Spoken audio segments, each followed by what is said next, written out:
Haleluya, puji Tuhan, selamat malam, salam jumpa lagi dalam Renungan 79, Keluarga Besar Jemaat GPD El Sadai Magelang.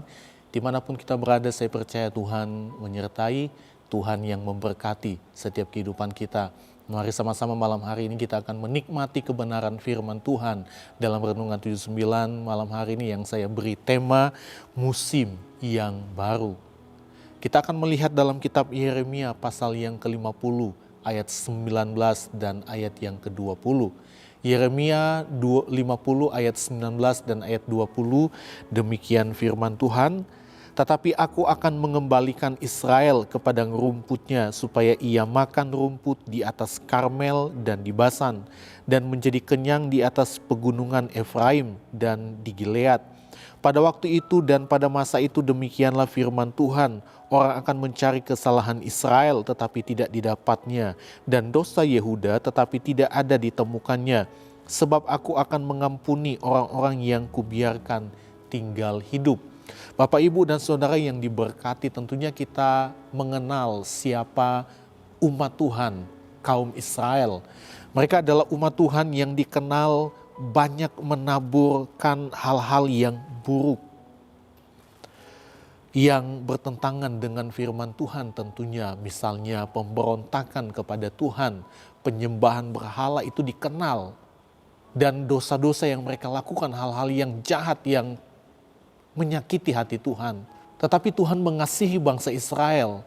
Tuhan mengutus nabi-nabi untuk menyampaikan pesan Tuhan supaya umat Tuhan bertobat. Tetapi pada akhirnya mereka tidak mau bertobat, sehingga pada akhirnya mereka harus mengalami petaka di mana umat Tuhan menjadi tawanan dan budak di kerajaan Babel. Nah, apa yang dialami oleh umat Tuhan itu merupakan tuaian dari apa yang mereka tabur, yaitu hal-hal yang buruk, hal-hal yang jahat di mata Tuhan. Dalam kitab Galatia pasal yang ke-6 ayat 7 dan ayat yang ke-8.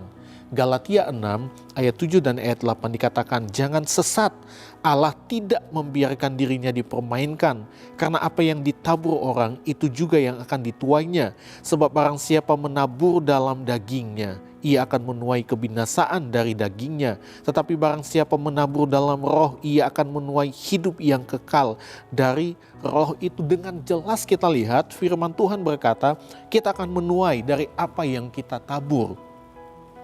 Orang yang menabur dosa akan menuai kebinasaan, penghukuman, seperti apa yang dialami oleh umat Tuhan, yaitu kaum Israel pada waktu itu. Sebab di dalam kitab Roma pasal 6 ayat 23, firman Tuhan berkata bahwa sebab upah dosa ialah maut. Dalam terjemahan lain, upah dosa adalah penghukuman. Dan itu yang dialami oleh umat-umat Tuhan. Dalam Galatia 6 ayat yang ke-8 firman Tuhan katakan, Galatia 6 ayat 8, sebab barang siapa menabur dalam dagingnya, ia akan menuai kebinasaan dari dagingnya. Tetapi barang siapa menabur dalam roh, ia akan menuai hidup yang kekal dari roh itu. Menabur dalam roh, hidup melakukan setiap kebenaran firman Tuhan, hal-hal yang baik, hal-hal yang rohani. Firman Tuhan katakan ia akan menuai hidup yang kekal. Nah, apa yang disampaikan oleh Nabi Yeremia di dalam ayat ini merupakan rencana Tuhan untuk memulihkan umatnya Israel. Mengembalikan mereka ke tanah perjanjian untuk menikmati setiap berkat Tuhan. Yang berarti akan tiba musim yang baru. Musim yang baru akan terjadi, yaitu musim di mana orang akan menabur kembali. Selama masa menuai belum selesai. Kalau saya belajar dari seorang petani yang tidak akan menabur atau melakukan memulai musim yang baru selama musim menuai itu belum selesai. Ya. Namun hal yang luar biasa adalah rencana Tuhan untuk memulai musim yang baru, dan itu juga adalah rencana Tuhan untuk memulihkan umat Tuhan. Tuhan itu sungguh baik, Bapak Ibu dan Saudara yang diberkati Tuhan.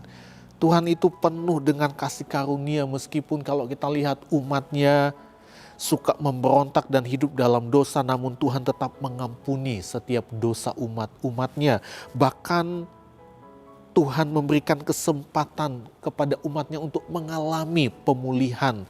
Seperti yang dijelaskan dalam Yeremia 50 ayat 20, di mana Tuhan mengampuni umatnya sehingga orang-orang akan mencari kesalahan kaum Israel, Yehuda. Mereka nggak akan menemukan sebab Tuhan sudah mengampuni.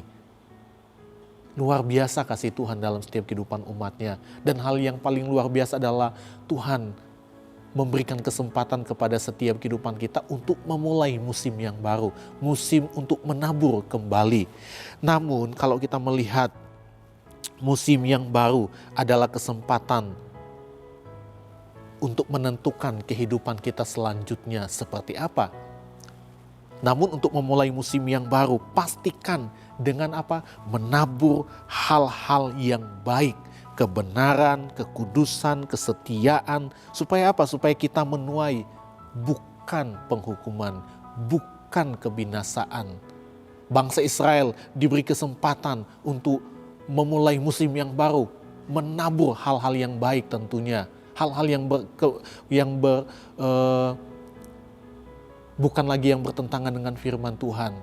Supaya apa? Supaya yang mereka tuai bukan lagi penghukuman, bukan lagi kebinasaan, tetapi hidup yang kekal bersama-sama dengan Tuhan. Dan itu juga yang Tuhan mau di dalam setiap kehidupan kita. Mari menabur hal-hal yang baik.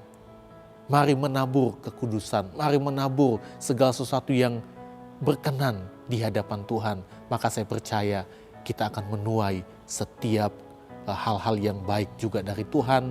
Dan terlebih kita akan menuai hidup yang kekal. Puji nama Tuhan, biarlah firman Tuhan menjadi kekuatan bagi kita semua malam hari ini. Tuhan Yesus memberkati kita. Mari sama-sama kita berdoa. Terima kasih Bapa yang baik, kami bersyukur kepadamu buat firman-Mu. Kami percaya firman-Mu jadi kekuatan bagi kami. Tuhan mengampuni setiap kesalahan, setiap dosa kami ya Tuhan.